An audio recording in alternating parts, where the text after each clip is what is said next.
Sarajevu se održava festival Ja bih. Riječ je o kulturnoj manifestaciji Dani Zagreba u Sarajevu. Tim povodom razgovaramo sa predsjednikom Udruge za promicanje kulture i umjetnosti Ismetom Efendićem. Dobrodošli u naš magazin. Bolje vas zatekao i izuzetna mi je čast da sam u ovoj jednoj emisiji koja je već za kratko vrijeme postala nekakav brend i prepoznatljiva u Sarajevu i u regionu cijelom. Festival Ja bih održava se već 6. put.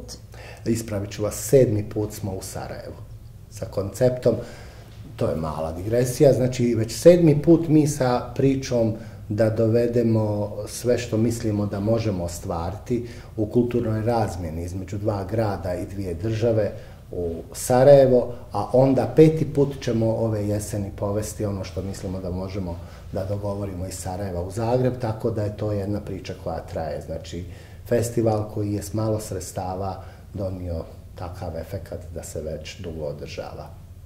Samo to. Kako ste zadovoljni dosadašnjim festivalom?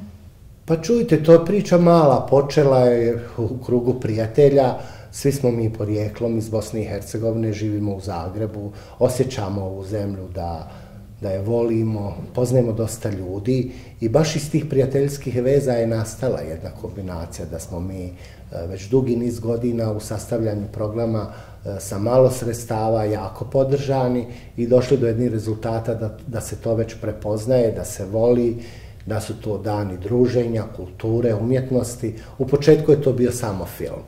Dakle, film smo odabrali kao jedan brend Bosne i Hercegovine koji je u jednom zajedničkom paketu i svih filmova koji su i novijeg i starijeg datuma trebalo predstaviti Zagrebu. Kad prođete jedno 5 godina, onda vjerovatno tih filmova više sve ste prikazali. Onda je došlo do jednog možda filmskog, nije zasićenje, nego jednostavno nema toliko novih filmova da se ugodni s njime, da mogu popuniti sve dane, ali mi se snađemo i da nađemo. I onda smo prešli da taj koncept pređe u jedan multidisciplinarni, da imamo i izložbu likovnu, da imamo i predstavljanje knjiga, i performansa određeni, i kazališnih pozorišnih predstava, i koncerata rock muzike, pa i pop zabavne. Koja je simbolika naziva Ja bih? Pa ona sama za sebe kaže, vidim da se ljudima dopada i lijepi, a ja i umjetnički direktor Ivica Propadalo najčešće govorimo da nam je taj naslov naš odnos da je Bosna i Hercegovina cijela. A Ja bih je nešto pozitivno, znači mi želimo dobro, želimo iz Bosne, želimo u Bosnu, pa onda smo malo digli neku priču da želimo najbolje. Sad, sredstva su nekad limit, mi ne možemo neke stvari tamo preseliti, ali zato možemo dovesti neke fine forme najboljih izvođača, najboljih filmova, najboljih rockera, da jednostavno iniciraju. Jer znate, u doba kad je dosta malo sredstava, malo je novca za kulturu, vidimo u kakvo vrijeme živimo, egzistencija je svima ugrožena, sa sredstvima se ne može razbacivati, onda su i obe zemlje prepoznale da mi ovim našim entuzijazmom i naporom, da prijateljskim vezama to održavamo, podržale naše programe i mi smo im na tom zahvalni i mislim da će biti sve bolje. Kakav je odziv građana kad su ovakve manifestacije u pitanju? O to mogu reći da imamo za neke, kažem, godine malo lošija iskustva, ali već sad u zadnje vrijeme već se interes jako pobudio i moram reći da sad mi je jako drago da je i Sarajevo se nekako probudilo za nas i da nas očekuju i prepoznaju, dok u Zagrebu smo imali, čini mi se od početka, odličan pristup i odličan interes. Zagreb jako, kako bi rekao, senzibilizirano osjeća prema Sarajevu, sarajevskim umjetnicima, vole se, da ne kažem da smo mi uspjeli da s ovo malo sredstava i tom našem, kako bi rekao, poslu koji je na neki način i misija, dovedemo u Zagreb neke izvođače koji su poslije postali jako popularni u regiji. Po prvi put predstavimo i Amiru, i Halku, i magacin Kabare, i sad ne nabrajam, ali to jeste naš moto, da nešto od novog dovedemo u sredinu, iz jedne u drugu, pa da se to onda još poslije i pored nas i poslije nas širi i da bude dobro.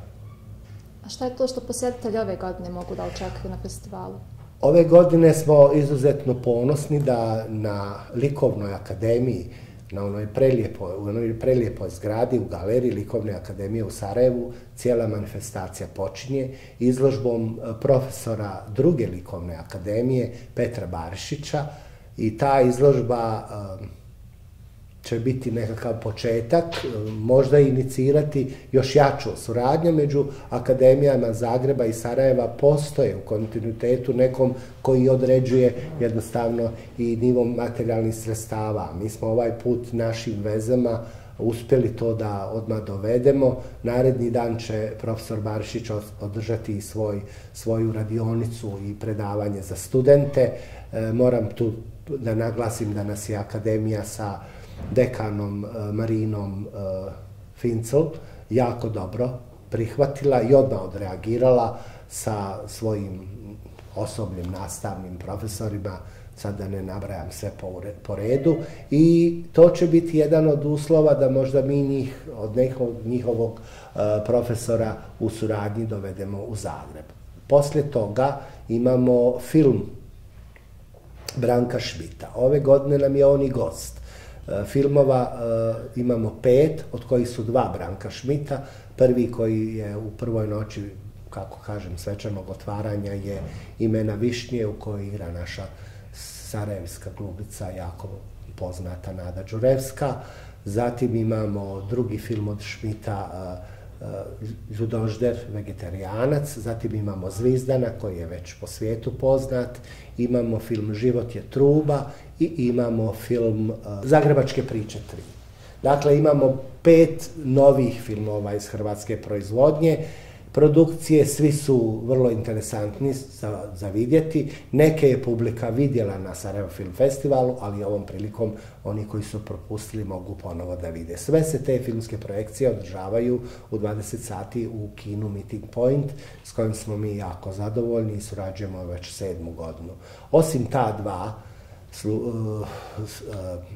dijela našeg programa, izložba i filmovi, tu imamo jedno zabavno veče na svečanom otvaranju, koje mi obično upriličimo, kako bi rekao, organiziramo to druženje sarajevskih i zagrebačkih umjetnika. Umjetnici budu motiv da se Sarajlije s njima druže, da se te veze bolje podrže, pa onda imamo u Zagrebu dugo očekivanu Sarajevsku noć, a ovdje ćemo imati Zagrebačku noć u jednoj od najboljih vinoteka Dekanter, gdje će nas zabaviti, odnosno svoj mali koncert izvešće Paula Jusić i Đelo Jusić junior.